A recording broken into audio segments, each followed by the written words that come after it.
Oi, gente, boa noite a todos e a todas. Sejam bem-vindos e bem-vindas. A gente vai dar início à palestra de comunicação do curso de jornalismo sob a orientação de Alessandra Bahia, dando continuidade ao ciclo de palestras. Este é um evento realizado pela turma de estágio 1 do curso de jornalismo da UniFTC, com apoio da CIPACOM, que é o ciclo de palestras de comunicação, e composta pela equipe de Anderson Ferreira, Bernardo Rego, Débora Oliveira, Jadson Nascimento, Luana Cristina Rodrigues Alves e Silvia Dias, que sou eu que vou mediar a palestra dessa noite. Com imensa satisfação, nós destacamos a presença da nossa plateia virtual, a professora Alessandra Valente Bahia, e orientadora da turma, Júlia Centurião, coordenadora e também professora do curso de comunicação, e a nossa equipe que está aqui presente e todos vocês que estão participando nesta noite. Vamos realizar a palestra com o tema Profissionais da Comunicação e a Covid-19.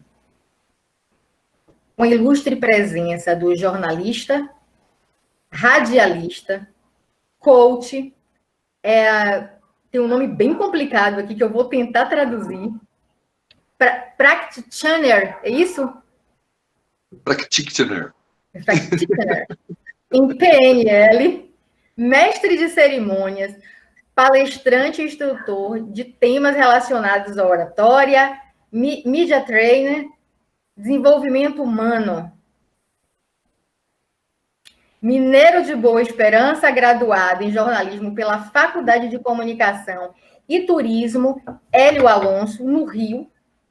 Também especialista em gestão de informação para multimeios pela Universidade de Tecnologia UniFTC de Salvador. Acumula mais de 40 anos de experiência nos campos de mídia e de educação, com ênfase nas diversas áreas de jornalismo, da comunicação social e do desenvolvimento humano. É sócio da JB Comunicação Limitada, diretor jornalista, apresentador da A Tarde FM e consultor e apresentador da TV Alba, Assembleia Legislativa do Estado da Bahia. Jefferson Beltrão. Nossa, quanta informação. Boa noite, seja bem-vindo à nossa palestra. Muito obrigado, Silvia. Muito obrigado pela presença de todos. Muito obrigado pelo convite que me foi feito. Quero cumprimentar a professora Alessandra. Em seu nome, estender aí meus cumprimentos a todos os demais presentes. Estivemos juntos recentemente, não foi, Alessandra? Isso. No outro evento, e agora, juntos mais uma vez. Uma alegria, muito obrigado. Uma satisfação estar aqui com vocês. O prazer é todo nosso. E a alegria também é toda nossa. Estar novamente com o senhor. Maravilha. A ideia é de a gente levar eu fazer uma apresentação inicial e depois abrir para um bate-papo, não é isso? Sim, sim. Ótimo. Professora Júlia, quer falar? Sim. Só agradecer mais uma vez a participação aqui, a presença do Jefferson, mais uma vez, muito obrigada. E isso aí, boa noite a todos. Estou muito feliz com o seu retorno aqui para participar com a gente de mais um encontro. Muito obrigado, professora Júlia. Sempre uma alegria reencontrá-la. Estamos juntos mais uma vez. Prazer todo meu. Estamos sim, muito obrigada. Muito obrigado também. Uma grande satisfação. Eu quero dar uma informação antes de a gente começar. Nós vamos abrir o chat no final para as perguntas e dizer também que quem não se inscreveu na palestra, coloca depois o nome e o curso para a gente enviar os certificados. Vamos iniciar a palestra hoje com Jefferson Beltrão. Enquanto jornalista, vivenciando todas as turbulências que essa nova realidade tem nos trazido, como é para você o equilíbrio emocional durante esta pandemia? Tem horas que a gente treme na base, tem horas que se sente um pouco mais fortalecido, não é? Olha, Silvia, eu penso que tem sido uma experiência fantástica, com todo respeito ao aspecto assombroso, não é, que essa pandemia representa, e as pessoas que, de certa forma, se sentem mais impactadas por essa pandemia, mas é uma grande oportunidade que a gente está tendo de não só refletir, não é, sobre vários aspectos da nossa vida. O que eu mais tenho ouvido falar ao longo dessa pandemia é exatamente a redescoberta que muita gente está fazendo de si próprio.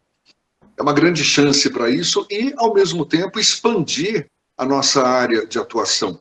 Por mais paradoxo que possa parecer, não é? Porque a gente ficou em quarentena ou ainda está em quarentena há tanto tempo.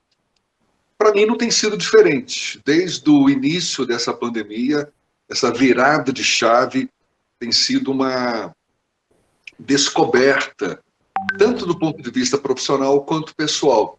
Eu penso que eu estou vivendo um dos melhores momentos da minha vida profissional, com toda sinceridade. Desde quando eu saí da Rede Bahia, que já tem mais de 5 anos, onde eu tinha uma rotina super estressante, mas no bom sentido, aquele jornalismo do dia a dia, factual, de redação, de você estar brigando contra o tempo todo.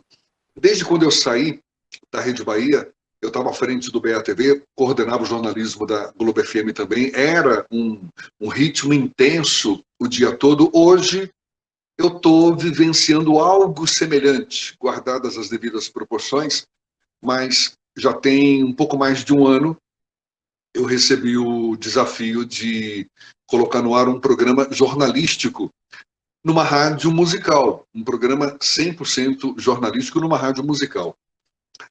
E confesso para vocês que, num primeiro momento, eu até encarei com uma certa desconfiança da ideia e depois acabei abraçando a causa e hoje a gente até tem o que comemorar depois de ter comprado essa ideia e tal. E por que eu falo que tem sido uma experiência muito legal hoje em dia? Porque é a volta desse jornalismo diário, desse jornalismo factual, desse jornalismo que é tão aflitivo ao mesmo tempo em que é emocionante. Quem está no dia a dia de uma redação bem sabe como é, muitas vezes exaustivo, porque é próprio da natureza do jornalismo, mas super gratificante ao mesmo tempo quando você percebe que superou os desafios do dia, porque no dia seguinte você vai começar tudo do zero de novo, mas superou aqueles desafios do dia e conseguiu, na melhor das hipóteses, apresentar um resultado satisfatório que possa ter contribuído de alguma forma para o crescimento das pessoas. Eu sempre, quando me vejo nesse contexto, nesse ambiente de desafio, de busca da informação, de procurar ser muito preciso naquilo que faz e com agilidade, com a correria que é própria também do dia a dia jornalístico, eu me lembro dos 4 S's do sucesso. Isso aí foi um bate-papo que eu tive uma vez com um colega que é também especialista na área de oratória e tal, e a gente estava definindo um tema para uma palestra. Era um evento que a gente ia fazer no Shopping Barra, numa das salas de cinema do Shopping Barra, um evento de palestras, e eu estava definindo o que eu ia falar, e acabei chegando nesses 4 S's do sucesso, que são fruto da minha reflexão sobre o que eu, de fato, considero como importante para a gente ter a sensação de estar bem-sucedido. E aí a gente pode imaginar em todos os sentidos do que pode, de fato, significar ser bem-sucedido. E eu procuro muito colocar isso em prática no dia a dia. Quais são esses 4 S's do sucesso? Primeiro S, primeiro definindo o que vem a ser sucesso, que é exatamente isso, essa sensação de você estar bem-sucedido, seja naquele instante, seja num contexto maior, seja, enfim, você indo de encontro aos seus propósitos naquele instante. Isso tem a ver muito com autoconhecimento. Muito a ver com autoconhecimento. E o primeiro S nada mais é do que a sabedoria, que é exatamente a conquista do conhecimento. A gente não... Aliás, de todos eles, é o que eu acho o único dever de casa que a gente tem. A busca pelo conhecimento, a busca pela sabedoria é algo constante e não é algo que vai cair no seu colo, um pacote ali para você abrir. Não, você tem que buscar. Você tem que fazer esse mergulho tanto em si próprio como na área de atuação. Jornalismo, isso é o tempo todo. Você lida com informação, você busca conhecimento, você tem que estar informado, atualizado para conversar com alguém sobre determinado assunto e se conhecer cada vez mais para explorar esse potencial, desenvolver novas competências, novas habilidades. Primeiro S do sucesso é esse, sabedoria. O segundo S, que eu penso é consequência desse primeiro, mas que está intimamente ligado a essa condição também de você estar se sentindo bem-sucedido naquilo que faz, naquele momento, que é a segurança. Tem até uma frase do Miguel de Cervantes que diz que o homem só está seguro daquilo que possui. E é verdade. A gente, com o conhecimento, com a sabedoria, tende a se sentir muito mais seguro para colocar em prática esse conhecimento. E segurança também no sentido de perceber que esse mergulho em si próprio, muitas vezes, vai te colocar de frente com as suas fragilidades. Então, é segurança no sentido de você saber onde está pisando e como está pisando para tirar o melhor proveito daquela situação. O terceiro S do sucesso, eu tenho então a sabedoria, tenho a segurança, tenho a superioridade, não é? Pode ser a superioridade, a supremacia. Abra a porta aí para mim, por favor, que eu vou passar. Eu acho que não. É exatamente o contrário. Uma vez que a gente se percebe frágil, uma vez que a gente se percebe suscetível a armadilhas e somos, de fato, falíveis, eu penso que o terceiro S é a simplicidade.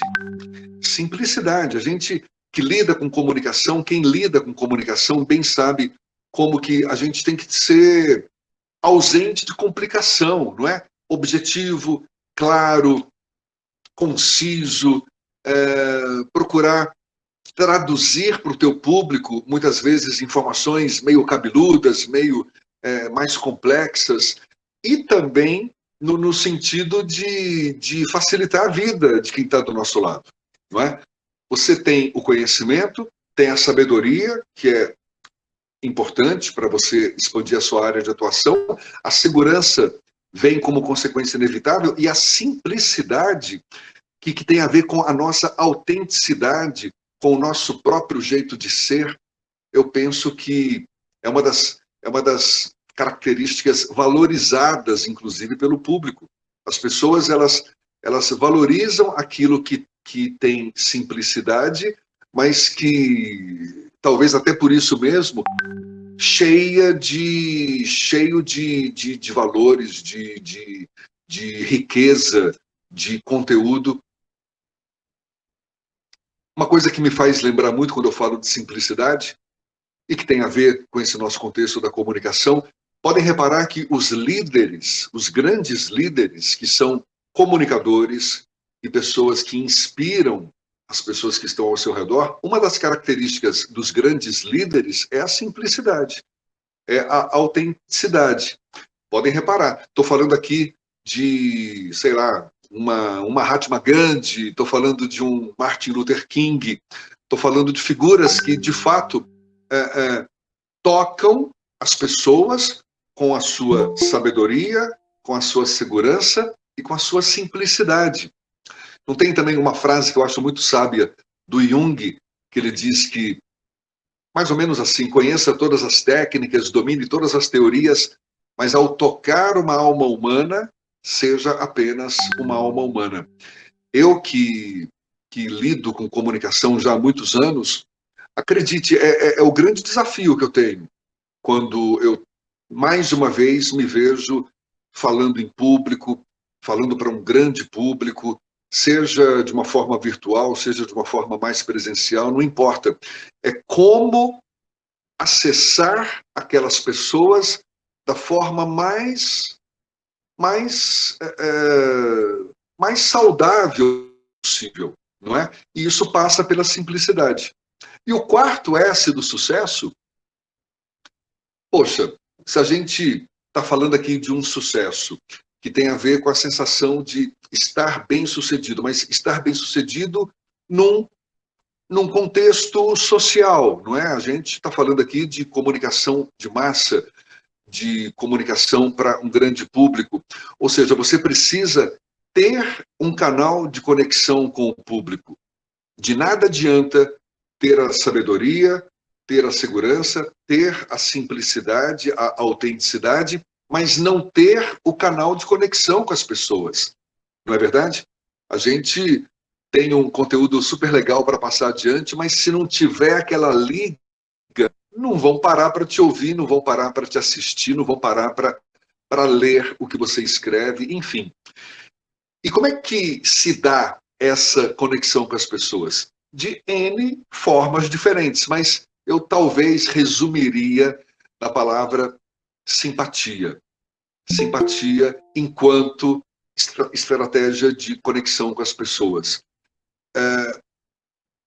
Se a gente parar para pensar, esses 4 S's, eles estão presentes em todos os momentos em que a gente vivencia essa sensação de ser bem aceito pelas pessoas que estão ao nosso redor, de estarmos de bem consigo próprio.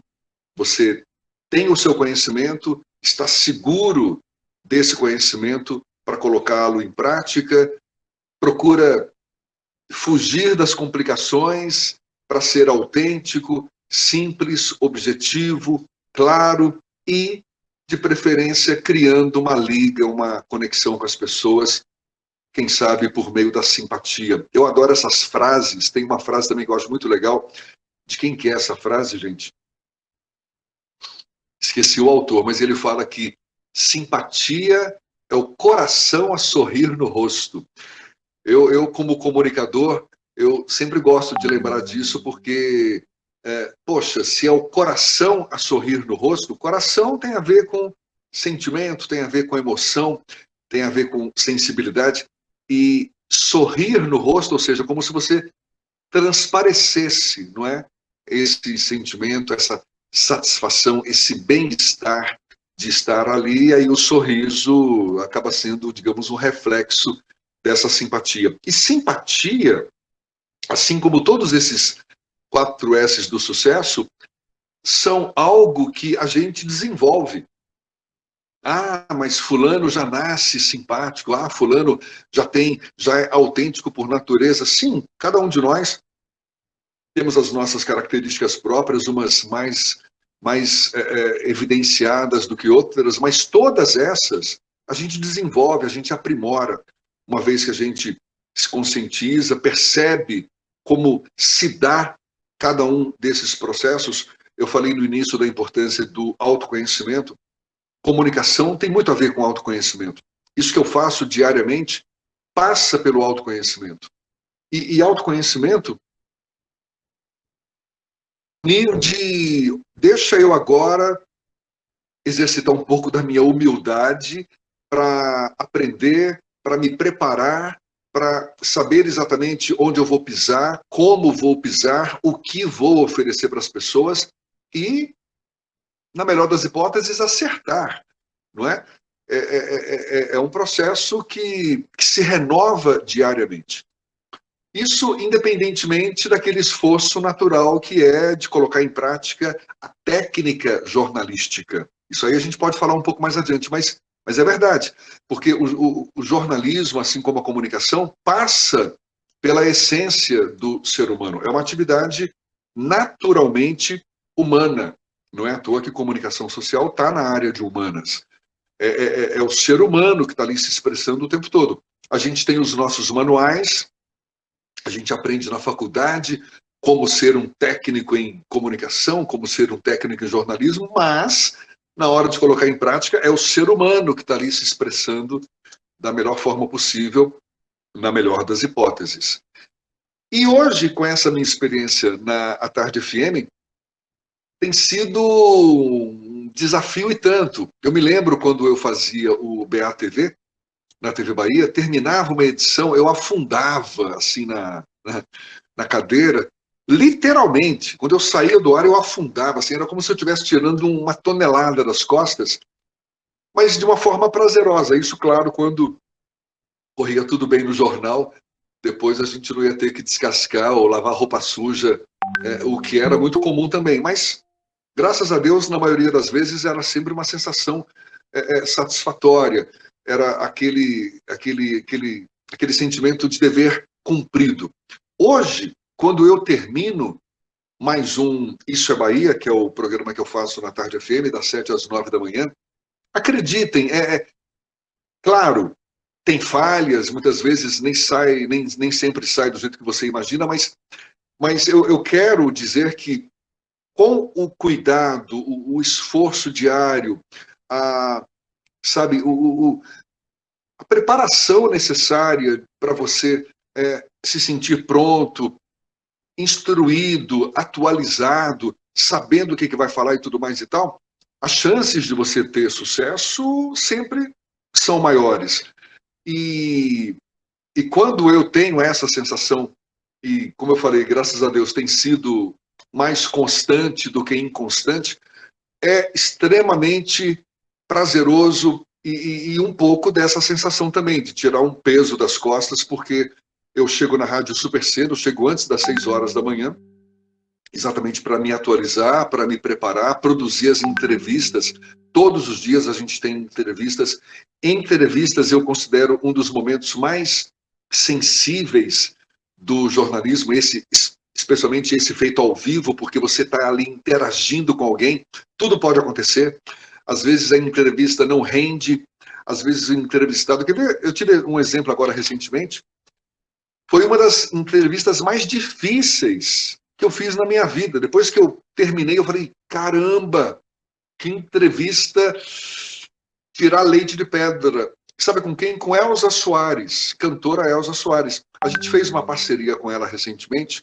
Ela lançou uma música, Negro Negrão, que era um... Vocês talvez tenham ouvido, a gente executou e está executando ainda na Tarde FM, que foi um manifesto contra o racismo estrutural, e deu super certo essa parceria e tal. E a gente combinou com ela de tê-la como entrevistada numa sexta-feira. Só que ela estava monossilábica esse dia. Simplesmente monossilábica, e a gente foi pego meio que de surpresa. Assim, Elza Soares, como é que está sendo a repercussão dessa música? Ah, muito boa. Sim, mas essa parceria com o compositor da canção era algo já previsto? Ou foi... Não, surgiu de repente. E parava de falar. Depois eu descobri que ela estava com problema na boca, estava com dificuldade para falar, só que não tivemos essa informação com antecedência por parte do assessor.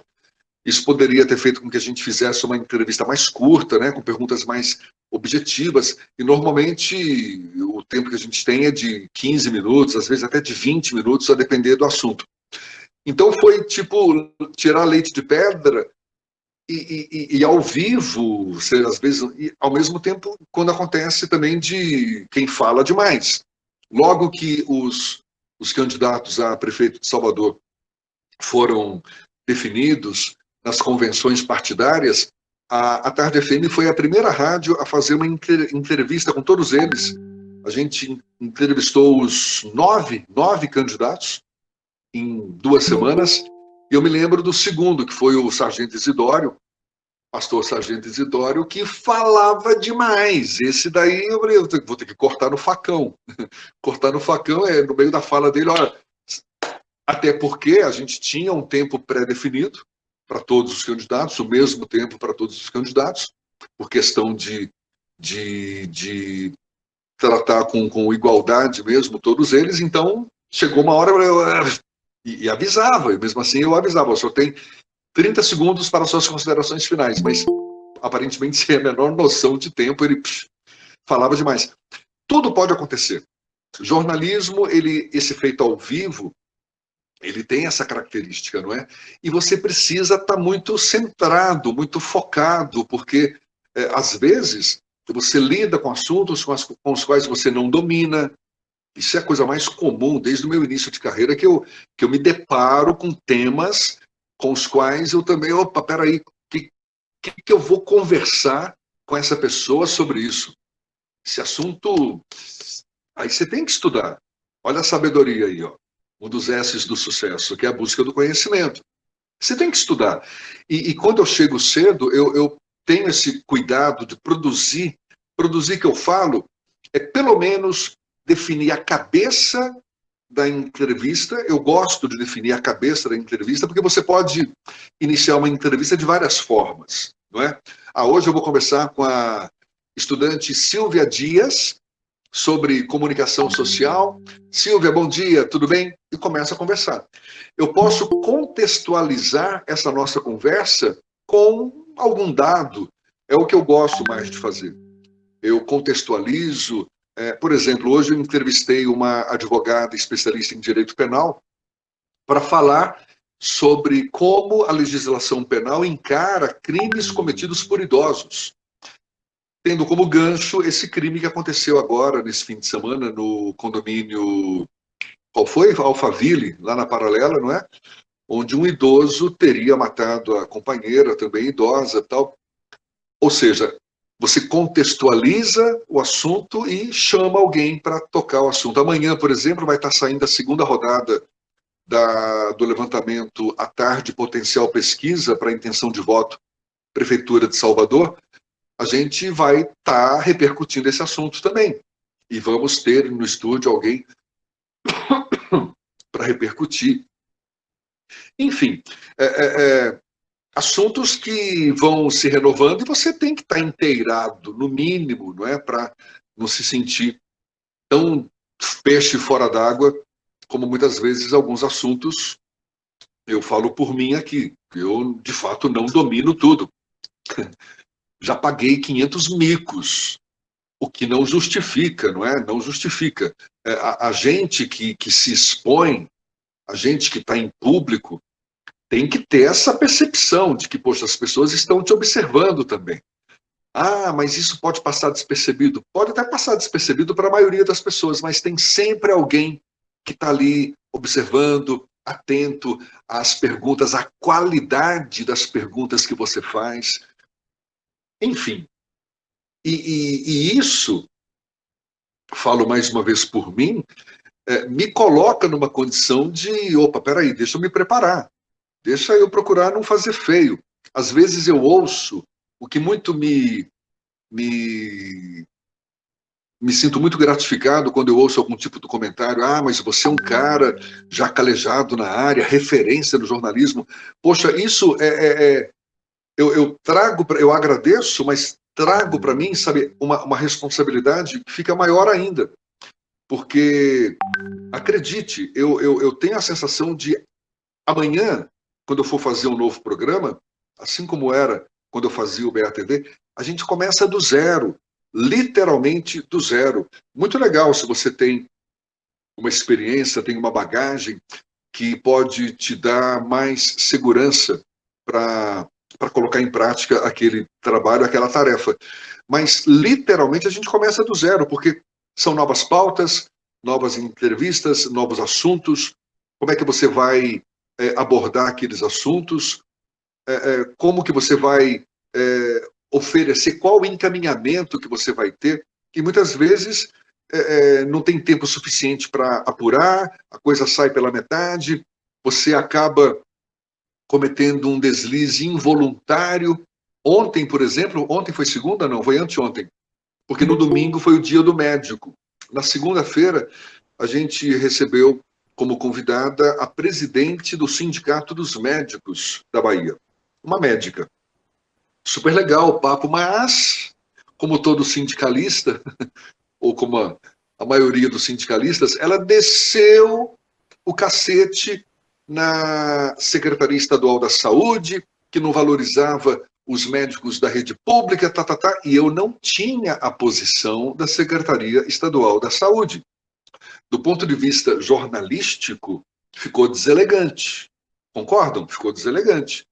Uma entrevistada descendo o malho na gestão pública da área de saúde, e eu não tendo a posição. Durante a entrevista, eu até pedi para o produtor, olha, procura uma nota-pé da Secretaria da Saúde. Nota-pé, quem é da área não vai estranhar a expressão. Nota-pé é aquele jargão que a gente usa para o texto ou a nota referente a alguém que foi citado no contexto, na matéria, na entrevista, na reportagem, dando uma justificativa ou dando um complemento, enfim, uma nota ao final da entrevista que pudesse ser da Secretaria da Saúde. A gente não conseguiu uma nota da Secretaria a tempo.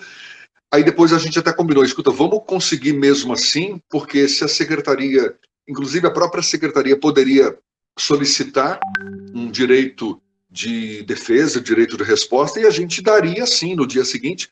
Não seria a melhor solução, mas pelo menos a gente não deixaria de passar em branco. Não, a gente não passaria em branco. Houve esse esforço, esse interesse de buscar uma posição da Secretaria da Saúde, e ela mesma acabou não se manifestando, ficou por isso mesmo.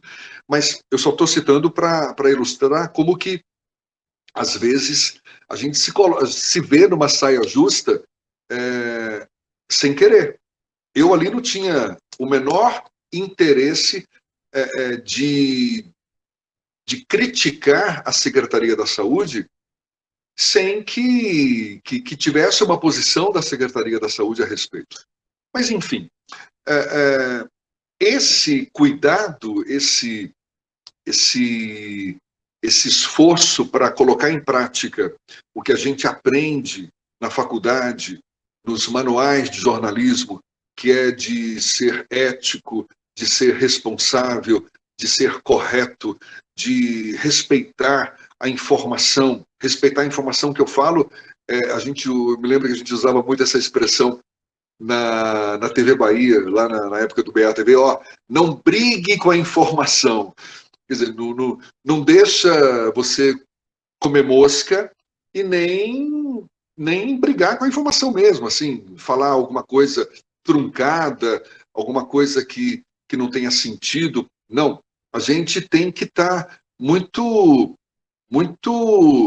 afinado com aquilo que faz, procurando ser correto, sabendo a responsabilidade social que é ter um microfone na frente, uma câmera de TV na frente, enfim, um público ali te acompanhando e, na melhor das hipóteses, tendo você como referência. É uma responsabilidade e tanto. E fascinante.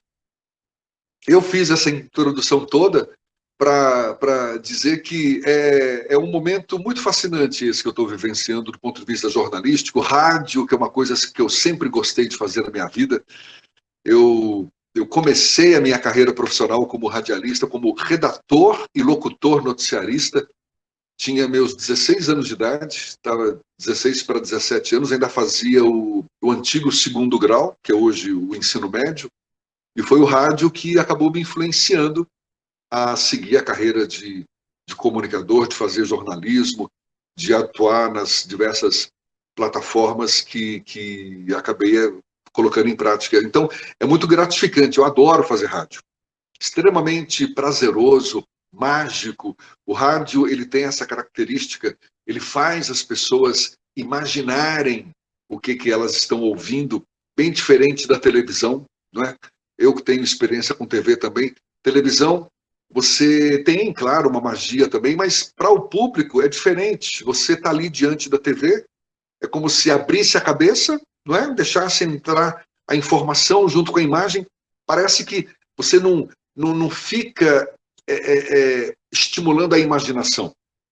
A imaginação é a própria imagem, né, que você tem ali na frente. Tal. O rádio, não. O rádio, por ser só o áudio, você ouve a voz do locutor, quer imaginar como é que é o locutor. Hoje está todo mundo sabendo como é, né? A gente está no YouTube, eu estou aqui falando. Mas antigamente, eu sou de antigamente também, eu me lembro, as pessoas ligavam, falavam com o locutor, como é que você é? Eu não vou falar, tem que conhecer pessoalmente. Tive a minha fase mais besta, mas é legal isso, porque estimula a curiosidade, estimula a criatividade. E radiojornalismo, ele tem essa... que é inerente, não é, ao próprio rádio, a questão do imediatismo, de você ser instantâneo.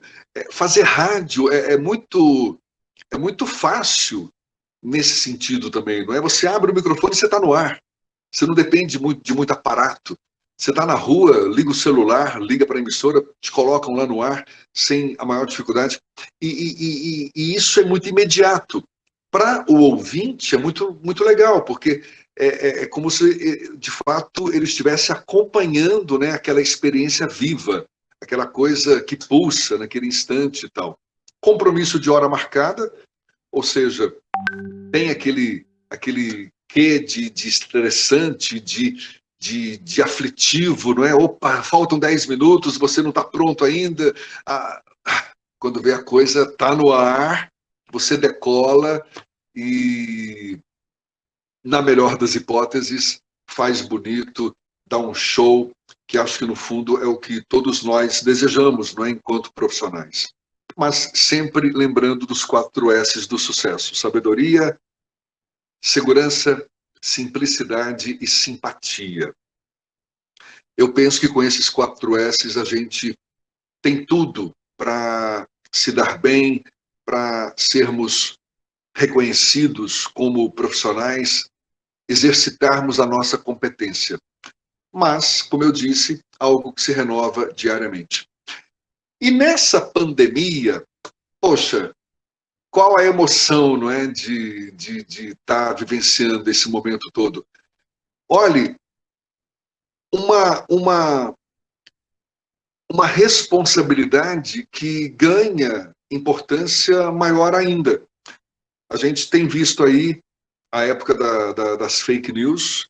Essa pandemia, eu penso, evidenciou muito a demanda das pessoas por informação.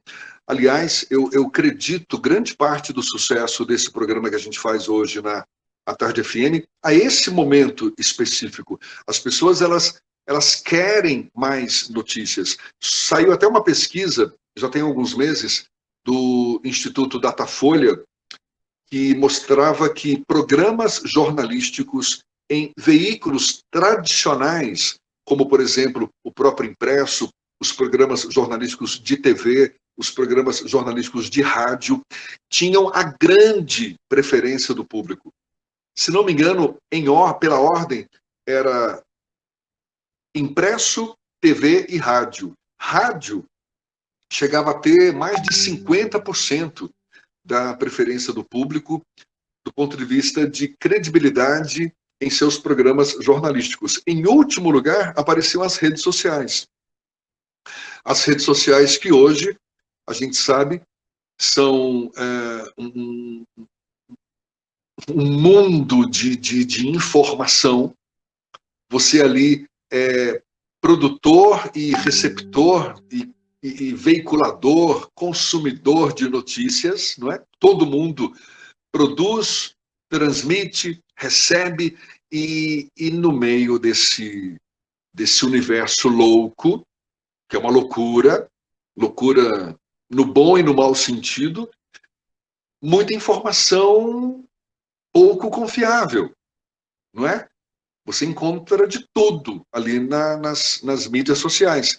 Por conta disso, você que faz esse jornalismo dito de interesse público, institucionalizado, numa emissora ou num veículo tradicional, comercial, que tem um público específico para ser atingido, onde você coloca o seu nome, a sua imagem, a sua bagagem em prática, uau, sabe, tem que ser levado a sério. Você tem que fazer da melhor forma possível.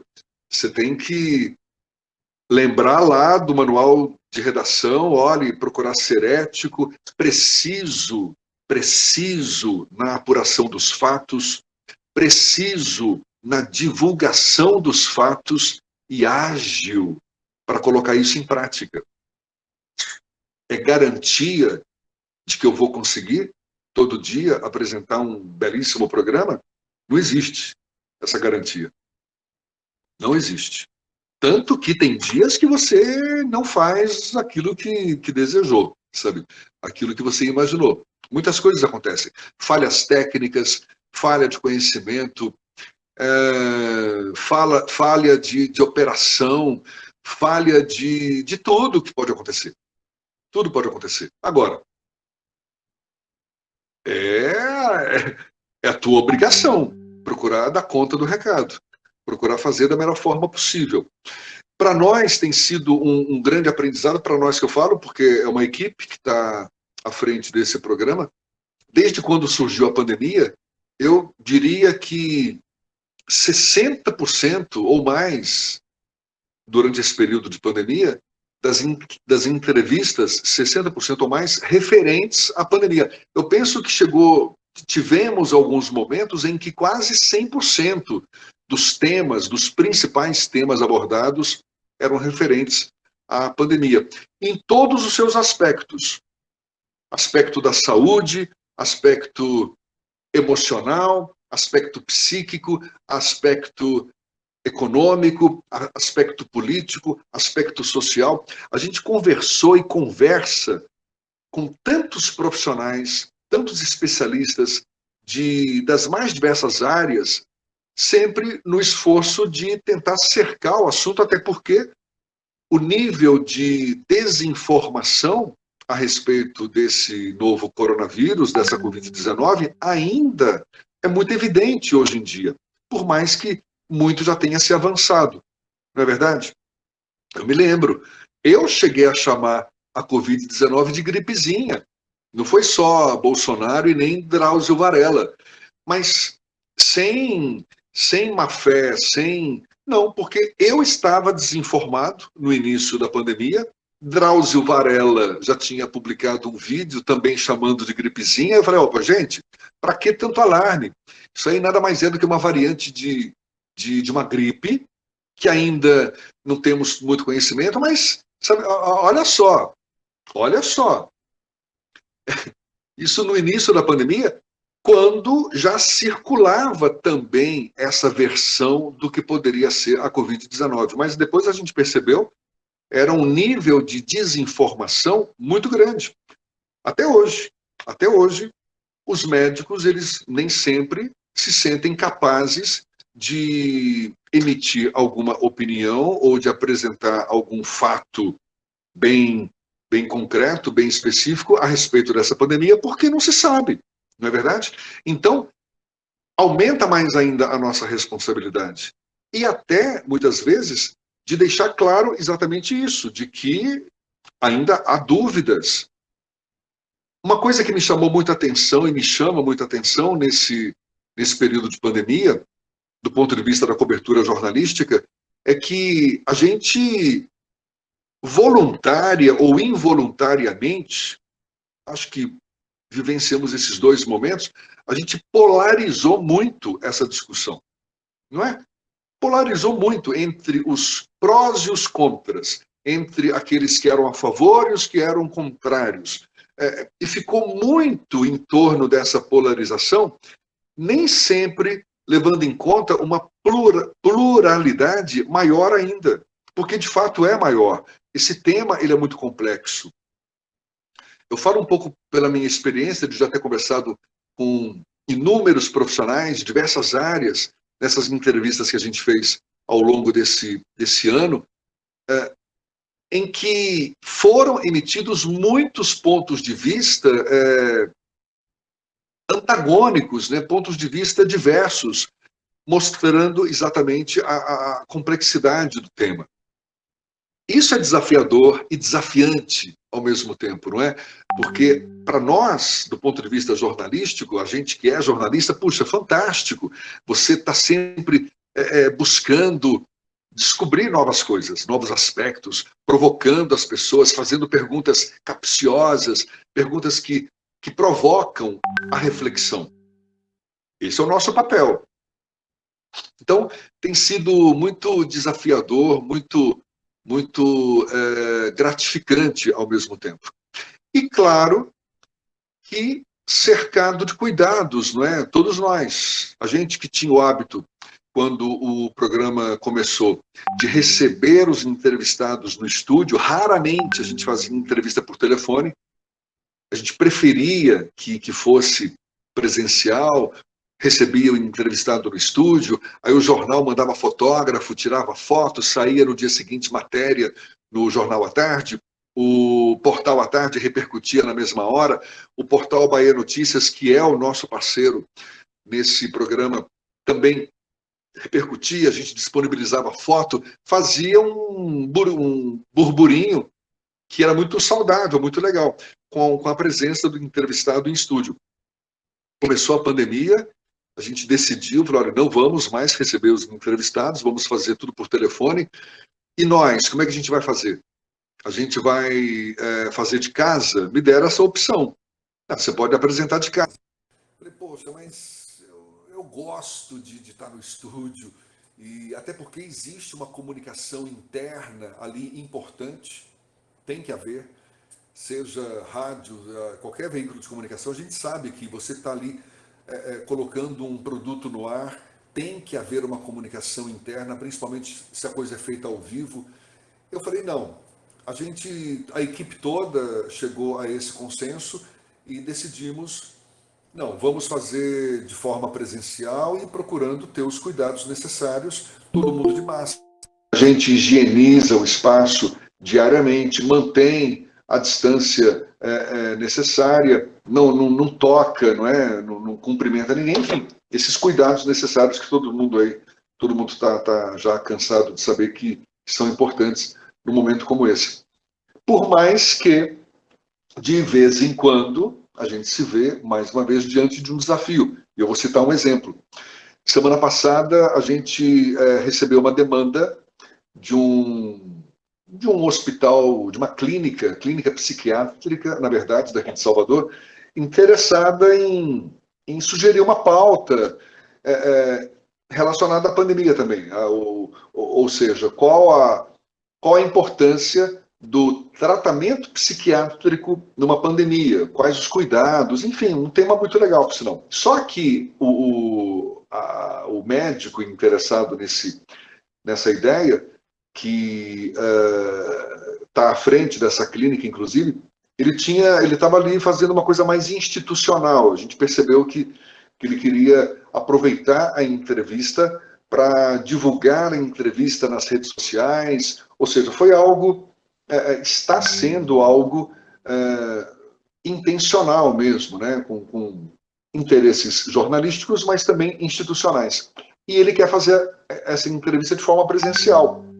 Opa, médico, de forma presencial. Eu falei, mas escuta, não seria mais adequado? Não, mas a gente vai, inclusive, mandar uma equipe com meia hora de antecedência ou até mais para fazer um teste em todo mundo. Eu falei, como é que é? Por um lado, até achei legal que o cara está oferecendo testes, e eu não fiz teste nenhum para saber se eu já tive ou não tive Covid, mas testar a equipe toda e meia hora. Teste rápido, né?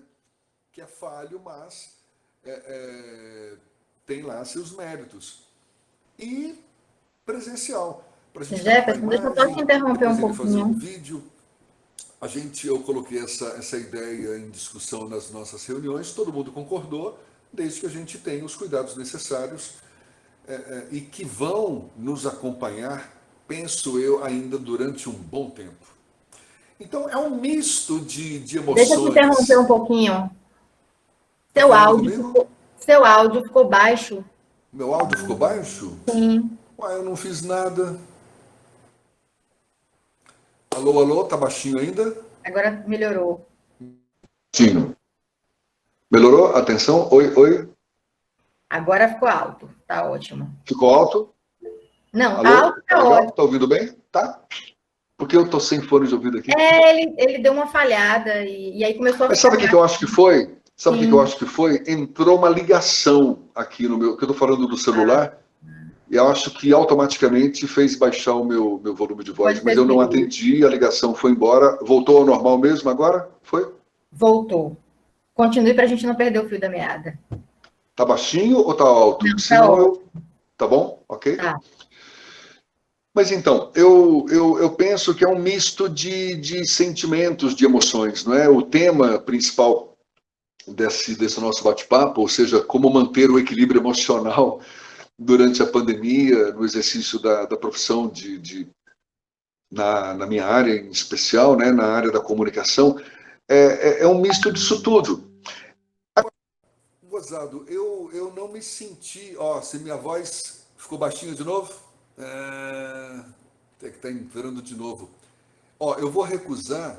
Você está fazendo com o celular? Oi? Você está fazendo com o celular? Estou fazendo do celular, E ficou baixinha de novo ainda? Agora já ficou alto novamente. Essa ligação. Ele oscila quando a ligação entra. Acho que quando a ligação entra... Estou aprendendo ainda, tá vendo? Com essas novas tecnologias aí. Eu me lembro que uma vez eu simplesmente recusei a ligação e ficou baixo e não voltou a ficar alto. Então, por isso que eu fiquei quietinho aqui, eu nem quis recusar. Mas está normal agora, né? Coisas da tecnologia. Legal. O que eu queria falar é que eu não me senti muito, com todo respeito, tá? Com todo respeito. Mas eu não me senti muito abalado ou fragilizado ou receoso de manter a minha rotina profissional mesmo em plena pandemia. Primeiro porque eu sou um cara que sempre prioriza bons pensamentos. sou realista, tá? Não sou... eu não tiro os pés do chão, mas eu foco, eu penso, eu faço, procuro fazer por onde, no sentido de eu ser o meu primeiro aliado. Então, claro, eu tenho que ter meus cuidados, tenho que fazer o meu beabá, meu café, sabe, meus cuidados básicos, mas não deixar de prestar esse serviço que tem a sua característica própria. A gente não pôde parar em plena pandemia, as emissoras de rádio continuam no ar, as emissoras de televisão continuam no ar, os impressos estão circulando por aí. Então, é importante que a gente tenha consciência do nosso papel social num contexto como esse. Esse é um ponto. E o segundo é que o perigo ou o risco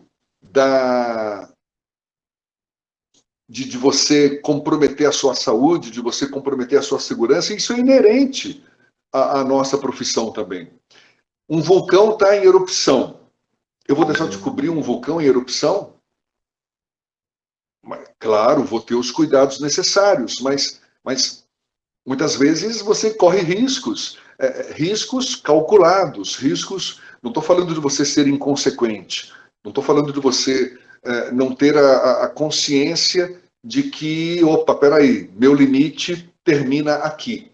Mas é inerente à profissão. Eu corro riscos, eu sei que eu estou correndo riscos de todos os dias ir para a rádio, conviver com outros colegas no estúdio. Nós somos pelo menos 4 no estúdio. Tivemos uma época em que éramos 5. Então, estúdio é um ambiente que não é ventilado, você tem um aparelho de ar-condicionado, o ar ali é meio ressecado. Riscos nós temos o tempo todo. Agora, eu optei, foi uma opção minha, de lidar com esse risco de uma forma consciente, de uma forma cheia de prevenções, mas não deixando de lado a minha responsabilidade social. Eu repito, eu tive a opção de fazer de casa, mas falei, não, eu prefiro fazer pessoalmente, até porque tem o calor de você estar ali no estúdio, sei lá, eu acho que poderia até fazer de casa, talvez até faça de casa alguma vez, tenha essa experiência, mas eu estou, penso eu, lidando com facilidade com esse momento, com esse desafio, procurando ter os cuidados necessários e oferecendo o meu melhor para o público nesse momento.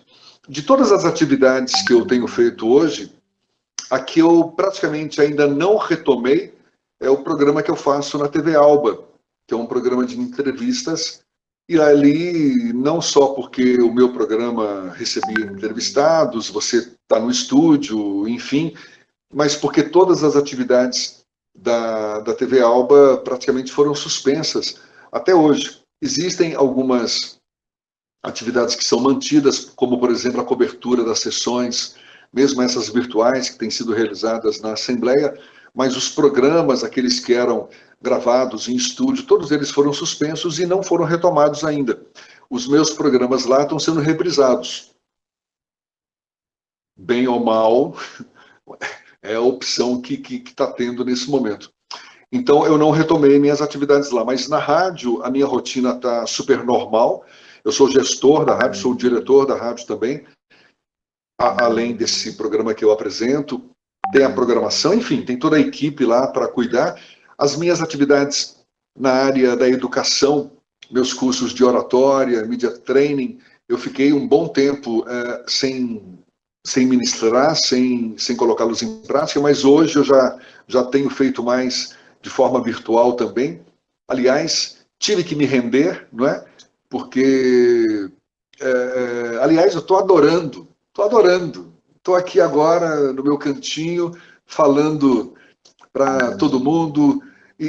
Poxa, que ferramenta fantástica. O interessante é que ela já existia, né? Eu não tirava proveito. Eu nunca tinha feito uma live na minha vida, nunca tinha feito uma palestra online, era sempre de forma presencial. E hoje eu percebo que é possível, que é viável. E olhe, uma ferramenta que veio para ficar.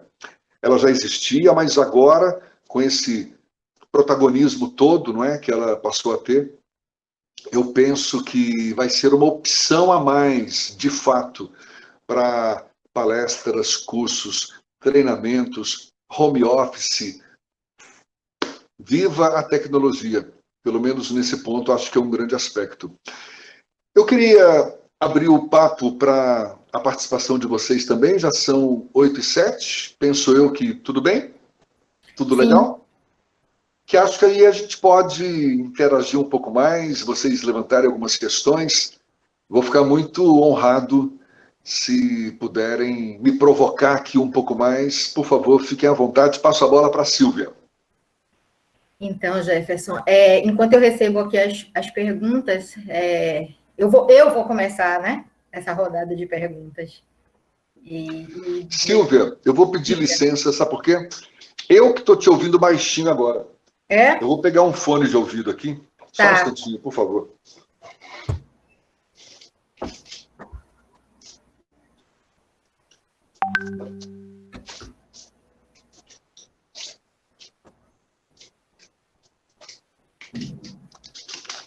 Eu acho que foi depois daquela ligação, ou daquelas ligações que entraram aqui. Deixa eu colocar o fone de ouvido só um instantinho.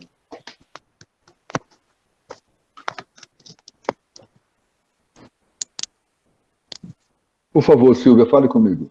E agora, tá melhor? Ótimo, maravilha. Vocês estão me ouvindo bem, não? Então? Sim. Então, estou à disposição, Silvia. Então, como eu estava ali dizendo, acho que você não ouviu, a gente está aguardando as perguntas chegarem aqui para mandar para você, mas eu já começo, né, com a provocação. Quero lhe dizer que estou muito grata por você ter aceito o nosso convite para estar aqui essa noite.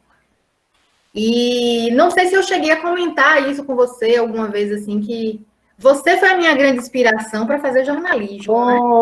Não sabia disso, não. Não, nunca lhe falei isso? Não. Muito obrigado. Porque assistia você na época da TV Bahia, né? E ficava encantada, né? Com aquele profissionalismo, com a voz, que todo mundo já deve ter falado da sua voz, óbvio, né? Muito obrigado. E a minha grande paixão era fazer rádio. Era não, né? Era não, ainda né? Por favor. Assim, o rádio é uma coisa a rádio é uma coisa que me fascina muito. Você estava falando aí, eu estava, né, me vendo nesse sonho. E, assim, o tema que a gente usou hoje foi como é que o jornalista, o profissional da comunicação, está conseguindo lidar com o emocional nesses tempos de pandemia. Então, assim, pelo que por todo o seu relato, você não teve esse problema, até porque você não saiu da sua rotina, você não precisou sair do seu local de trabalho, porque tem muita gente que tem reclamado de ter mudado a rotina, mesmo fazendo o seu trabalho de casa, mas dá uma mudança na rotina da gente, porque a gente dentro de casa, a gente não está dentro do ambiente de trabalho. Eu sempre costumo dizer que, assim, para eu me concentrar no trabalho, eu preciso estar no meu local de trabalho, porque senão o meu cérebro, dentro de casa, ele não entende que eu estou ali trabalhando e que eu estou num ambiente de trabalho. Então, tudo, né? Você tem filhos também, então tudo acaba tirando o foco. Então, pelo que você disse, o seu emocional ele não foi abalado porque você continuou na sua rotina normal, deixou de fazer algumas coisas, óbvio, mas o gostoso do jornalista é ele ter o calor com as pessoas, né? E a gente hoje está tendo que se distanciar das pessoas. E a minha pergunta é, como você está conseguindo lidar, mesmo no seu ambiente de trabalho, em ter que estar fazendo isso à distância, não ter que receber, olhar no olho, olhar para as pessoas, ir às ruas, né, buscar informações, e está sendo tranquilo para você, ou você gosta, obviamente, né, todo jornalista gosta do contato com as pessoas, Mas como é que você está lidando com isso? Mesmo você estando no seu ambiente de trabalho, você tem que estar lidando com essa distância com as pessoas. É um aprendizado, Silvio. A gente se adapta. Eu penso que a gente tem um poder de resiliência enorme, enorme. Seja qual for a situação, a gente consegue se adaptar. O ser humano, ele tem essa capacidade. Eu não me vejo... Eu sou um cara que busca sempre a simplicidade. Simplicidade enquanto sinônimo de ausência de complicação. É procurar fazer da forma como é possível fazer. Por exemplo, eu me lembro quando a gente decidiu as entrevistas agora vão ser por telefone. Ah, que pena, vai perder um pouco a qualidade e tal. Que nada, que nada. Pode ser que num primeiro momento, porque você estava acostumado a fazer de forma presencial, você achasse estranho e tal, que nada, a gente faz entrevistas por telefone fantásticas. Você pega o jeito. Às vezes eu até fico pensando, pô, quando voltar a ser presencial, vai ter que se adequar de novo. Então, a gente se adequa, a gente aprende a lidar com essa situação. Se não fosse assim, seria um Deus nos acuda. E por mais que possa estar sendo um Deus nos acuda, muita gente, e eu respeito isso, sabe, Silvia? Porque, de fato, essa pandemia ela é impactante de uma forma negativa para muita gente. Por mais que de fato isso esteja sendo, a gente é ser humano, sabe? A gente tem competência, tem habilidade, a gente desenvolve competência, desenvolve habilidade para lidar com essa situação. Eu insisto, eu sou um cara que aprendi a espantar os maus pensamentos, a lidar com mais facilidade com aquelas crenças limitantes que muitas vezes a gente tem ao longo da vida. Não vou te falar que eu consegui já eliminar todas elas, mas pelo menos procurando ter consciência de que elas existem e que não representam necessariamente a verdade, aquela verdade absoluta. E crença limitante é um pouco disso, né? Você acredita que de fato é aquilo, mas no fundo, se a gente para pensar, não é necessariamente aquilo. A gente pode se permitir experiências novas, diferentes, mesmo diante dos mesmos estímulos. Enfim, aprendizado. Aprendizado. Como você falou nesse instante, a pandemia lhe trouxe algo de bom, que foi aprender a mexer com as novas tecnologias, né? Algo que você até então mantinha uma distância.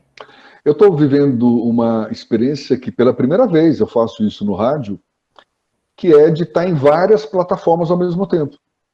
A gente já estava na internet.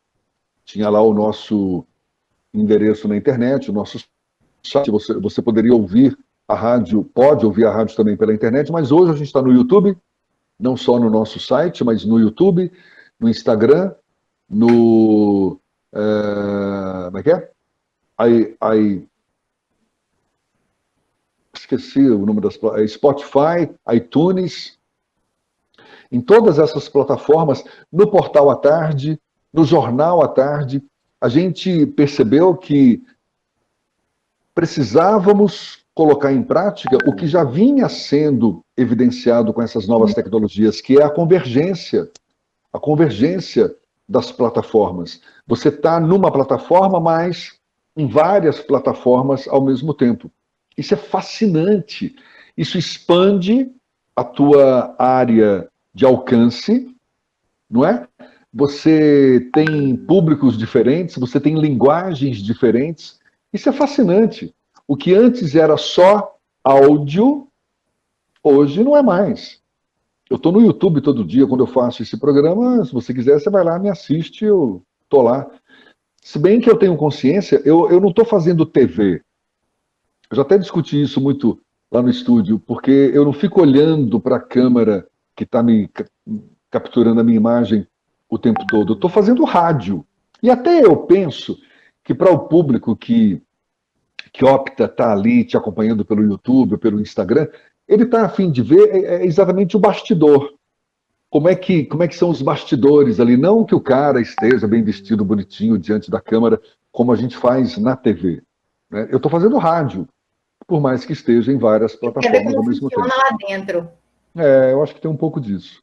De querer Sim, como é que é lá, como é que o locutor se comporta, como é que é a operação de áudio, como é que as pessoas circulam ali no meio e tal. Que é o curioso mesmo, né? Rádio, que tem essa magia de ser um estúdio onde, em tese, não há imagem, né? Só o áudio. Aí quando você disponibiliza a imagem, vamos ver como é que são os bastidores. Acho que tem um pouco disso, sim. enfim. A gente tem algumas perguntas aqui. Eu vou abrir o microfone para Gabriela Icó, que ela quer fazer uma pergunta para você. Legal, Fique Gabriela. à vontade, Gabriela. Boa noite, seja bem-vinda.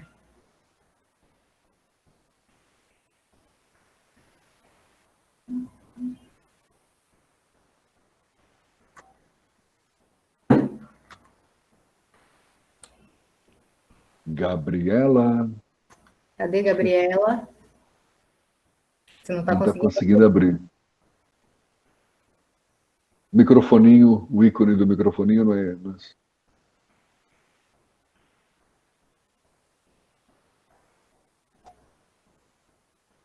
Então, vamos ver. Gabriela, enquanto você tenta aí, eu vou passar para outra pessoa e você me sinaliza e eu te chamo de volta.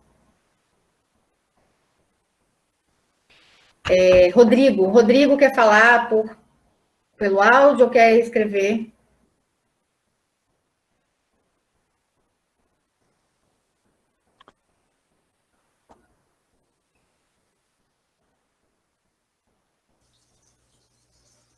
Oi, Rodrigo. Está escrito. Não é você, Silvia, que tem que liberar o microfone deles? Não. Não? Então, eu faço aqui a pergunta do Rodrigo. Pode falar, Rodrigo, que a gente pode escrever que a gente faz aqui a pergunta. Ele já escreveu, Silvia. Cadê? Não Trabalho. apareceu para mim, não. Então, eu vou fazer a pergunta. Tá, Ok. faça. Eu não estou encontrando, não. Rodrigo Alves trabalha atualmente com política e em alguns eventos, infelizmente, o sistema de distanciamento acaba não funcionando muito bem e o povo se aglomera. Como profissional, qual seria a postura ideal a se tomar essas situações? Pelo que eu entendi, de mesmo à distância, cobrir a política e vivenciar momentos em que você fica sujeito a estar numa aglomeração, é isso? Sim, sim. Mais ou menos isso? Como é que o profissional ele se comportaria? Qual seria a postura dele ideal, né? A se tomar nessas situações de aglomeração? Olha, Rodrigo, primeira coisa, eu penso que nós, jornalistas, na cobertura do nosso dia a dia, é um direito nosso preservar nossa segurança. Eu não abro mão disso. Eu não abro mão disso. Se eu sei que uma aglomeração representa risco para mim, eu não vou participar dessa aglomeração. Não vou. Aí é um direito meu. Agora, vou deixar de cobrir a aglomeração? Não é a melhor opção também. Eu vou estudar cada caso. Acho que cada caso é um caso. Primeira coisa, antes de eu entrar nesse mérito, a gente estava falando dessas novas tecnologias, a gente tem que aprender, de fato, a tirar o máximo proveito dessas novas tecnologias.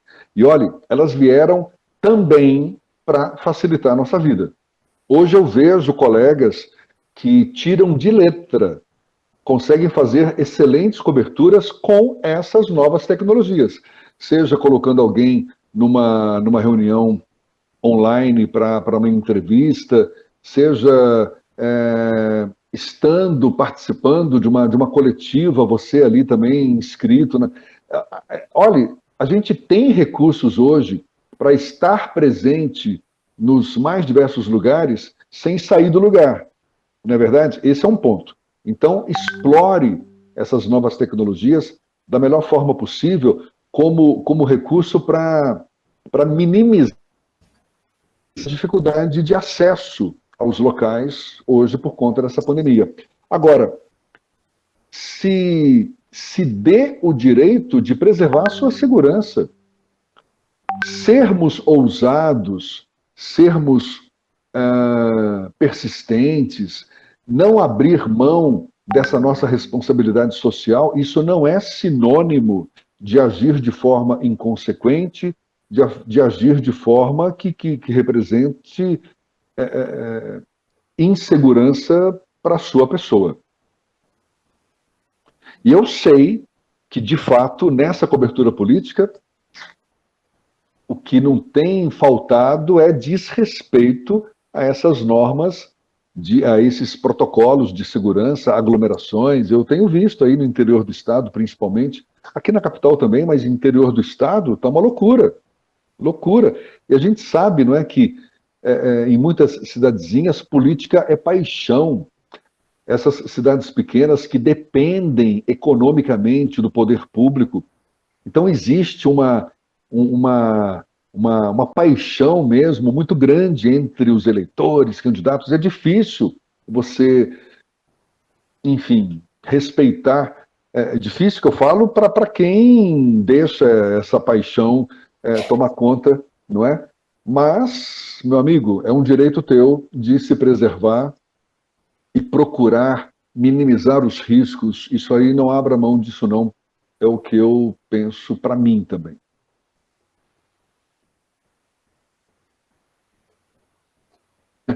Porque tem muita gente nas ruas, né? É verdade.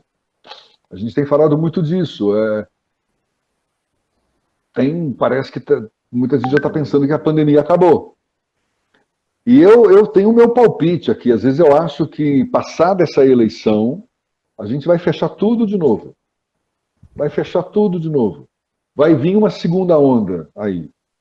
Sabe? Não vai ter vacina para todo mundo ainda. A gente vai estar até o final de 2001. Até o final de 2001 com máscara na cara. 2021. Eu falei 2001? Não, 2021. 2021. Que 2021? 2021, 2021. Que 2001, não. 2001 é uma odisseia no espaço, né? Gabriela, conseguiu?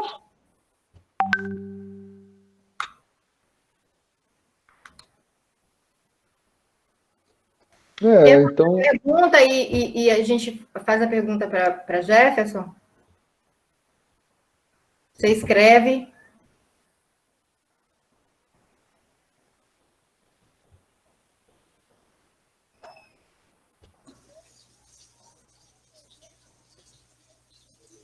Acho que o Bernardo também se manifestou aí. Por mim, pode, Bernardo. Você pode falar, Bernardo? Oi, tudo bem? Vocês me ouvem? Sim. Salve, Bernardo. Grande Jefferson. Tudo bom? Tudo em paz. Viva. Inclusive, você disse que um xará meu era coordenador, né? De jornalismo da FTC no meu tempo lá. Bernardo Carvalho. Tá vendo? Que coisa, coincidências. Bom, eu quero fazer duas perguntas. Recentemente eu tive a grata surpresa da oportunidade de entrevistar o novo presidente da BI. Ernesto Marques. Figura, gente boa. Gostei da figura. E eu questionava ele sobre essa questão do exercício da profissão. E você falou muito hoje sobre ética, sobre a técnica que nós aprendemos na academia, que eu acho valiosíssima. E eu perguntava a ele exatamente isso, sobre essa obrigatoriedade de passar pela academia para poder exercer a profissão. E ele defendeu com veemência. Aí eu queria ouvir a sua posição a esse respeito, porque ele salientava que certas coisas não se aprendia só na prática da comunicação. Teria necessariamente que passar pela academia, e eu também concordo sobre essa tese. A outra coisa que envolve também a prática jornalística é essa questão que você citou, a Secretaria Estadual da Saúde, e cada vez mais, infelizmente, as fontes primárias oficiais da notícia não tem mais credibilidade, você não consegue acreditar no que eles mandam para você produzir a notícia, o fato, a reportagem, enfim. Como é que a gente pode lidar com isso? Deixa eu começar pela sua segunda questão. Desde o meu tempo, eu tive um professor na faculdade que eu lembro que ele falava isso, olha, desconfie de todas as fontes, principalmente as oficiais. Desconfie. Esse é o nosso papel. Questionar. Dizer que, infelizmente, as assessorias dessas gestões públicas não nos passam informações com credibilidade, eu não quero generalizar, não quero. Eu acho que tem muitos bons profissionais que fazem boas assessorias, com certeza, mas, claro, tem esses que pisam na bola. Bernardo, a regra é desconfiar. Agora, a gente não pode simplesmente ignorar também, porque é uma fonte oficial. Você tem que citar, você tem que inclusive dar nome aos bois. Segundo fulano de tal, a situação é essa. Agora, você tem todo o direito de contestar, de buscar o contraditório, de buscar alguém que conteste aquela informação. Muitas vezes não é você que vai contestar, são as fontes que você descobre, que você identifica, que provocam discussão. Isso é jornalismo. Isso é o jornalismo. O jornalismo é aquela atividade que revela a sua indignação. O jornalista ele tem que ser indignado pela própria natureza, e eu falo isso no bom sentido. Ele tem que se sentir provocado, ele tem que não se dar por satisfeito. Isso é o que estimula o jornalismo. É claro, isso aí é o nosso papel. É o nosso papel. Esse olhar crítico, por exemplo, eu quando entrevisto um bolsonarista, por exemplo, eu vou questioná-lo, eu vou procurar identificar pontos que possam contradizê-lo. Mas quando eu entrevisto um petista, eu faço a mesma coisa.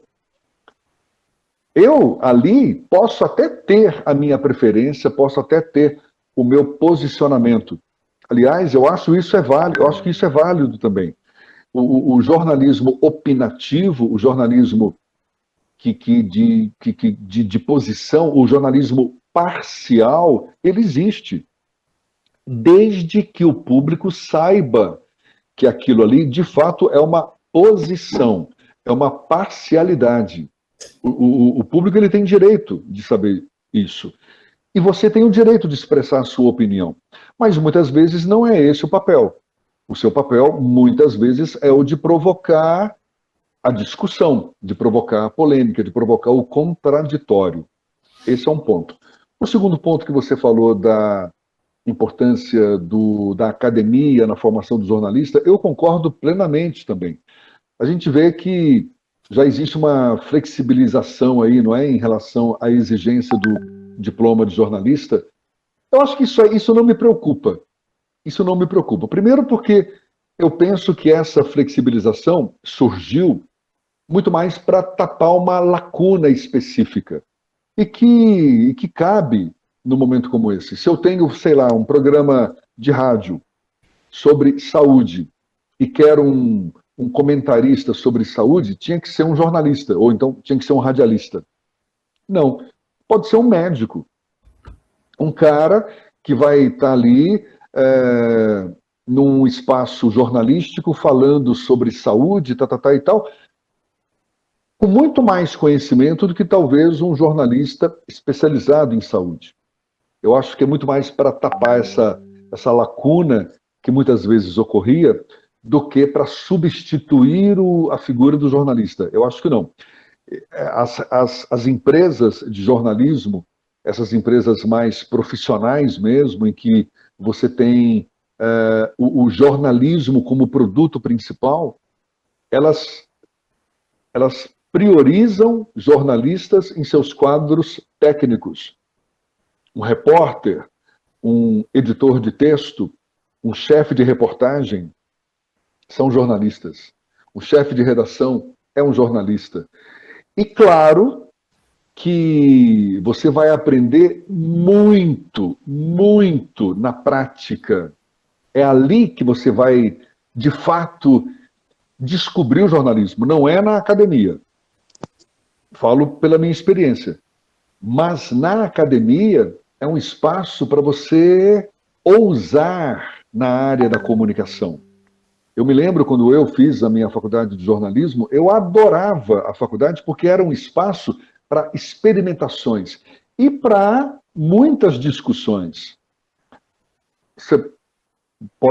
Você sabe muito bem que a grade curricular de um curso de jornalismo é bem complexa.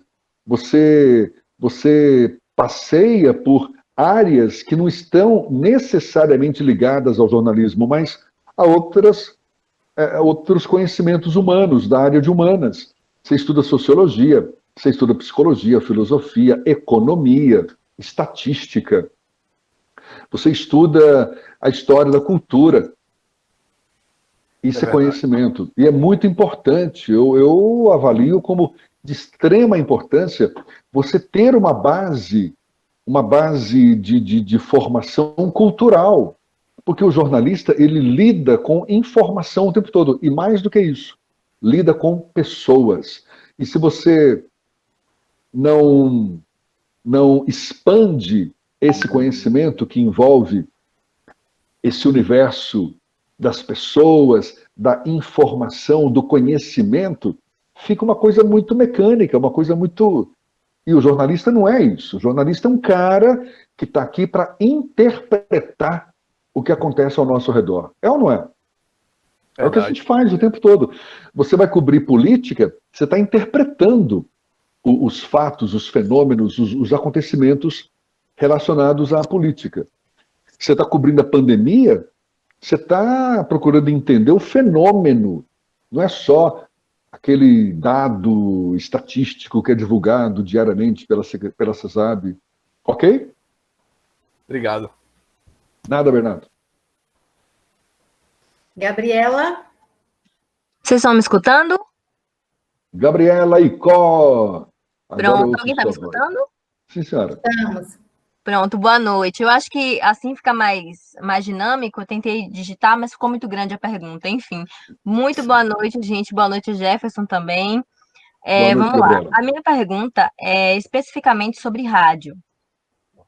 Durante essa pandemia, as rádios digitais, né, têm trabalhado com home office, a gravação em casa, a edição, sobem o áudio no sistema em casa, enfim, muito home office, assim como já acontece com sites.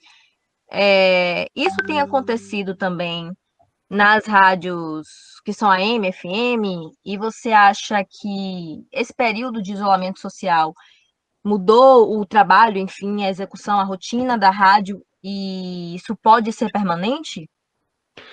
Olha, o rádio ele tem uma característica que é própria do veículo, que você precisa de alguém para operar a rádio. Operar, que eu falo, colocá-la no ar.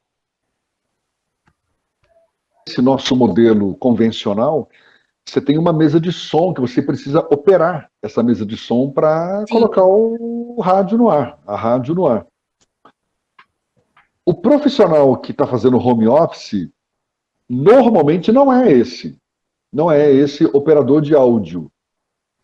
É o redator, é o apresentador, é o programador, é o cara que pode acessar, talvez por remoto, o sistema em que ele trabalha lá na rádio, o cara que faz a programação comercial, a programação musical, a produção de notas, ele produz em casa, manda por e-mail.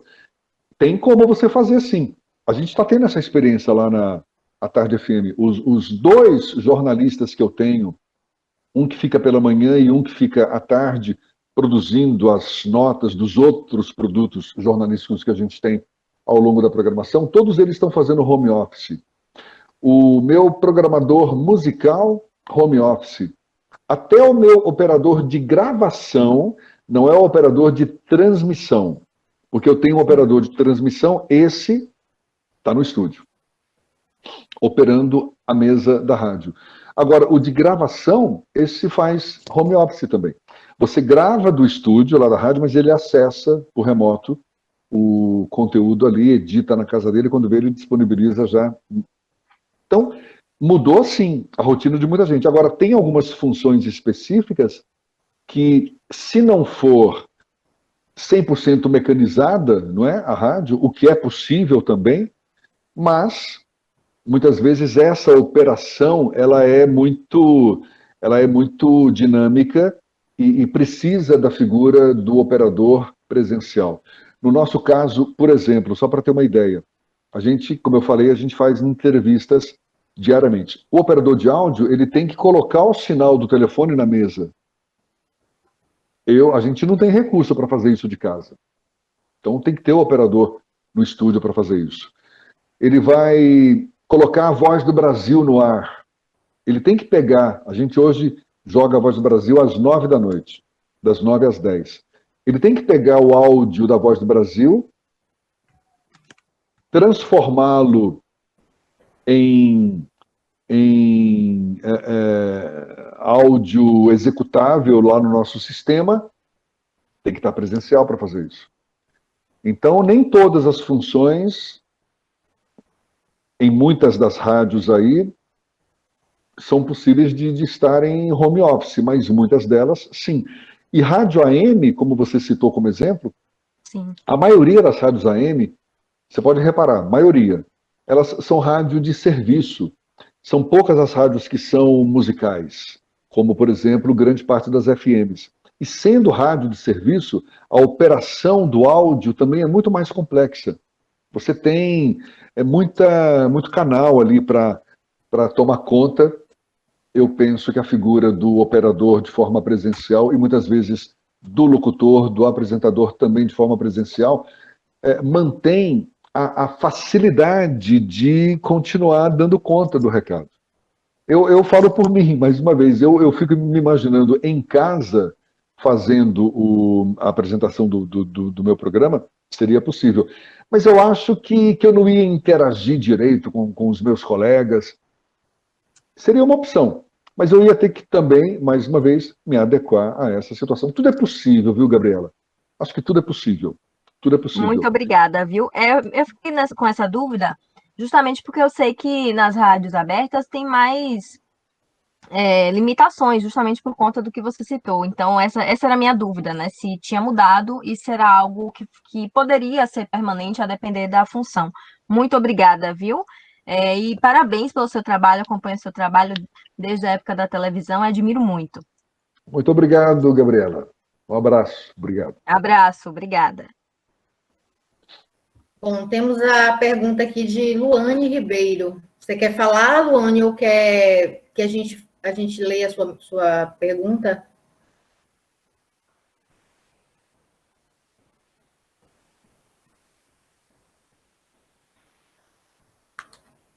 Ok. Quer ler, professora? Ou quer que eu leia? Pode ler, fique à vontade. Bom, em tempos de pandemia ou em qualquer outra situação de mal-estar público, o jornalista é tido como um tipo de filtro da informação. Para você, como é vivenciar essa realidade e como buscar estar bem consigo após o horário de trabalho? Sabe, eu tiro de letra. Talvez eu possa me sentir cansado mentalmente e fisicamente, porque cansa. Muita informação, lidar com informação, essa correria, compromisso de hora marcada, é inerente à nossa profissão. Esse jornalismo factual, né, jornalismo diário, de compromisso de hora marcada. Luana, né? Luana que falou? Luane. Luane. Olha, Luane, eu sou apaixonado por jornalismo. Sou apaixonado, sabe? Foi a minha primeira função na vida. Primeira atividade profissional que eu tive na vida, redator noticiarista. Eu redigia noticiários para uma emissora de rádio, depois que eu me tornei locutor. Ali eu vi que, buscar informação, saber o que está acontecendo, ligar para as pessoas. Você tem que sair, sabe, tirar a bunda da cadeira para fazer a coisa acontecer. Isso é inerente. Num momento como esse, de pandemia, olha que privilégio, eu acho que é um privilégio, eu me considero um privilegiado de ter a chance de ser porta-voz de uma informação, de uma apuração, de algum fato que é de interesse público. Isso está na essência do jornalismo. Se a gente não tem um pouco dessa paixão, vai ter dificuldade, porque muitas vezes saia correndo, o bicho pega, como qualquer atividade profissional. No jornalismo não é diferente. Então eu acho que é um privilégio, E saber separar as coisas. Como eu falei, eu tiro isso de letra, eu chego em casa, sabe, às vezes, eu sou meio, como é que é? Espeto de pau, casa de ferreiro, espeto de pau, né? Às vezes eu me permito, eu chego em casa, eu não quero ver nem noticiário, porque eu já estou tão poluído no bom sentido, tá? Mas tão invadido de informação, e eu sei que a gente não para. O jornalista, em tese, é um cara que está ligado 24 horas por dia, mas isso tem um preço. Olha, eu cito de novo a minha experiência na TV Bahia, na Rede Bahia, né? Porque eu fazia rádio, fazia TV.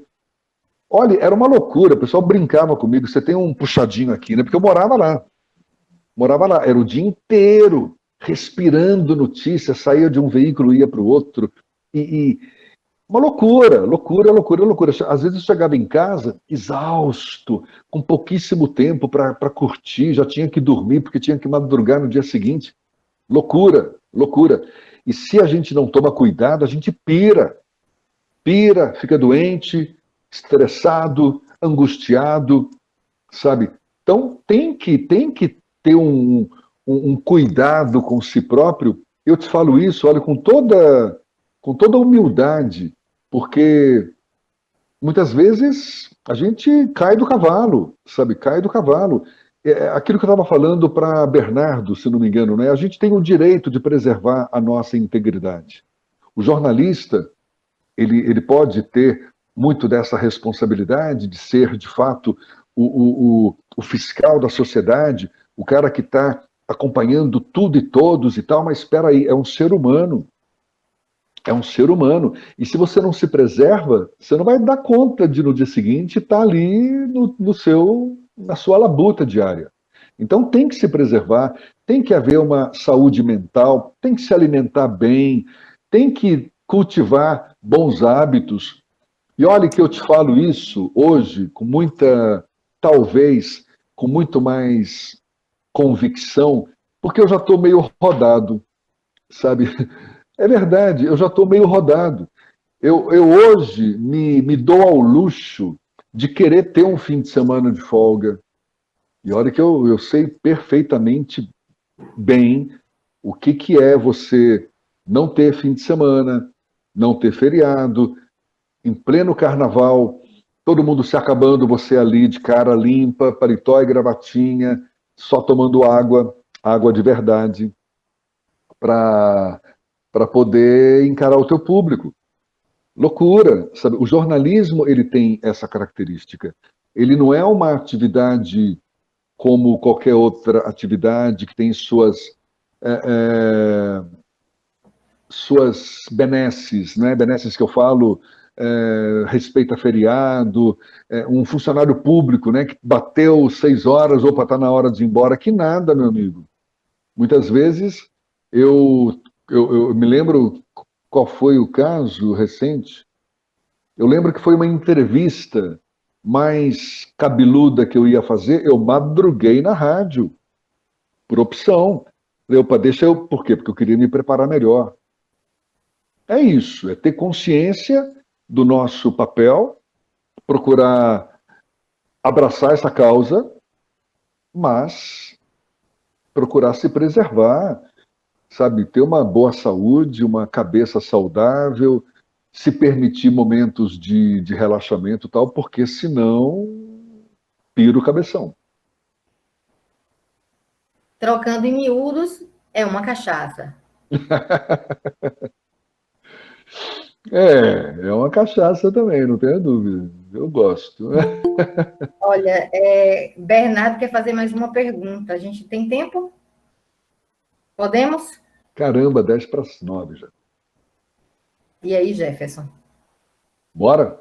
A gente bloqueia Bernardo ou não? Não, que sem censura, né? Não, é que a colega falou de rádio, eu sou apaixonado também por rádio, pretendo trabalhar no rádio.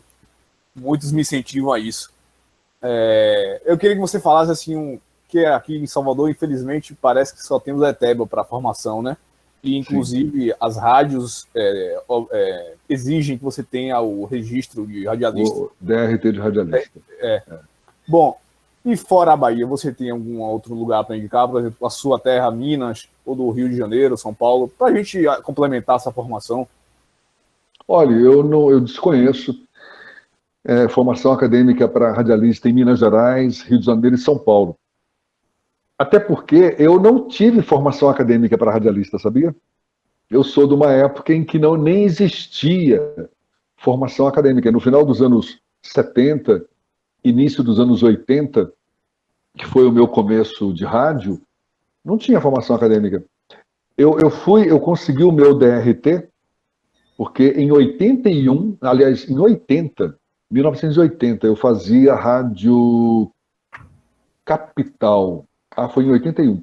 Eu fazia rádio Capital, lá no Rio de Janeiro, rádio AM, e eu descobri que o sindicato dos radialistas estava liberando o DRT para quem comprovasse experiência de pelo menos 2 anos como profissional de rádio. E era o meu caso.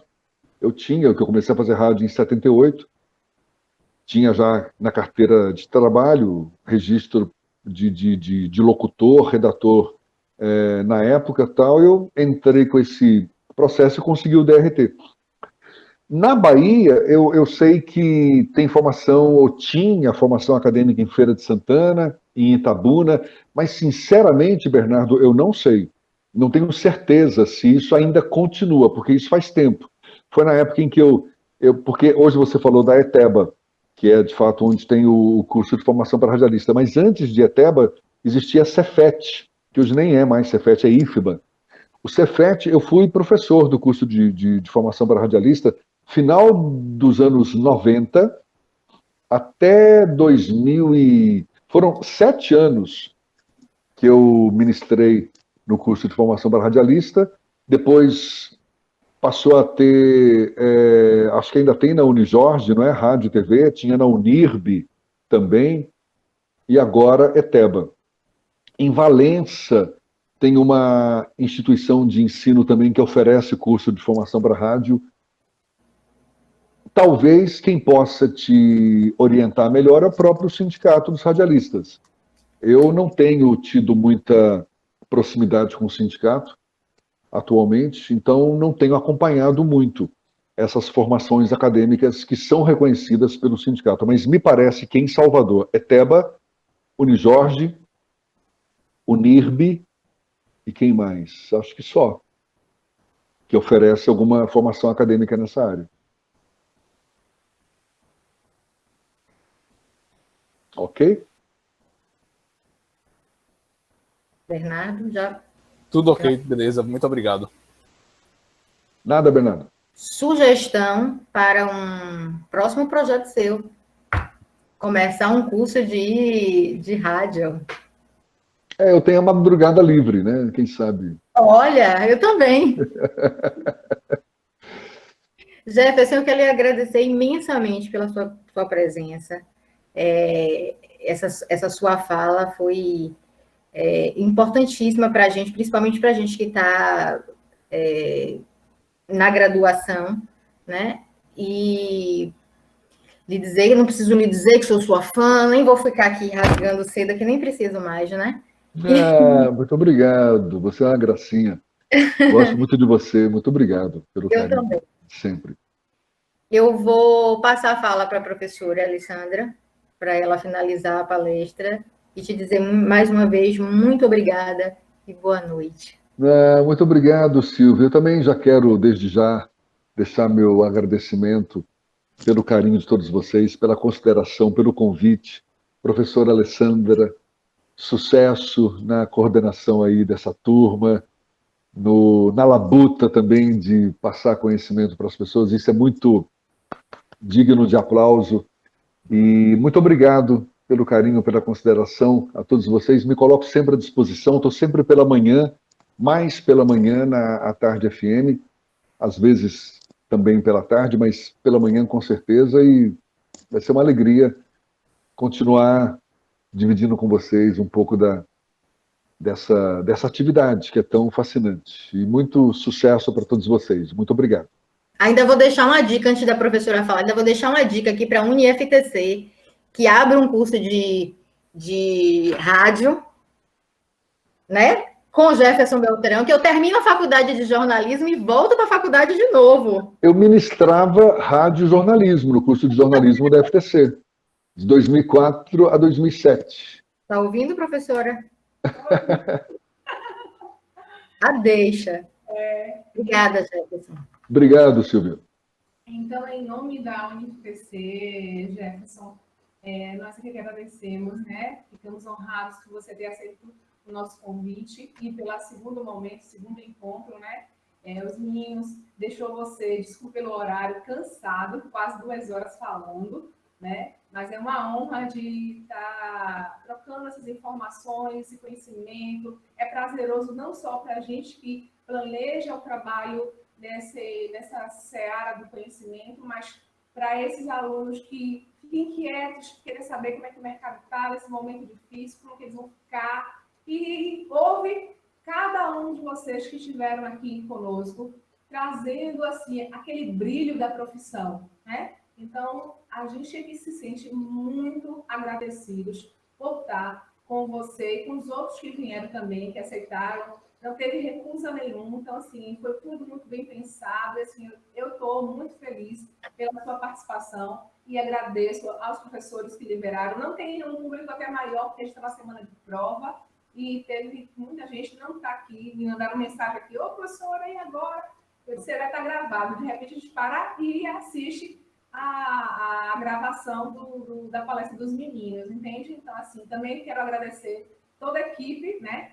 E de Jadson, a Silvia como mediadora desse trabalho, e em nome da coordenadora também, ela está ausente aqui, a Júlia Centurião, porque ela foi para a sala de aula, né? Ela foi orientar a TCC. Então, ela foi muito, muito obrigada. Eu tenho que agradecer. Gratidão por estar aqui pela segunda vez. E da próxima vez eu sei que eles vão buscar mais informações contigo. Valeu. Tá certo. Muito obrigado, Alessandra. Muito obrigado pelo carinho. Nós agradecemos muito de coração pela sua participação, pela sua experiência. Eu desejo muito sucesso para você, né? E fique em paz. Muito obrigado, adorei. Sucesso. Beijo para todos vocês. Podem me convidar de novo, que vou estar presente com o maior prazer, viu? Afinal, você tem as madrugadas livres, né? Tô. No retorno, né, lá na cena de comunicação presencial, a gente pode fazer um trabalho, né? Uma palestra. Vamos conversar, com o maior prazer. Eu gosto. Eu tenho essa pretensão também, de voltar à sala de aula de forma regular. Se for possível, vamos tocar esse projeto, sim. Isso mesmo. Tá bom? Uma boa noite a todos. Obrigada, viu, gente, pela participação. Silvia, obrigada também, minha linda. Obrigada também. Tchau, tchau. Valeu, gente. Um abraço a todos. Muito obrigado. Tchau, tchau. Um abraço a todos. Uma boa noite. Boa noite.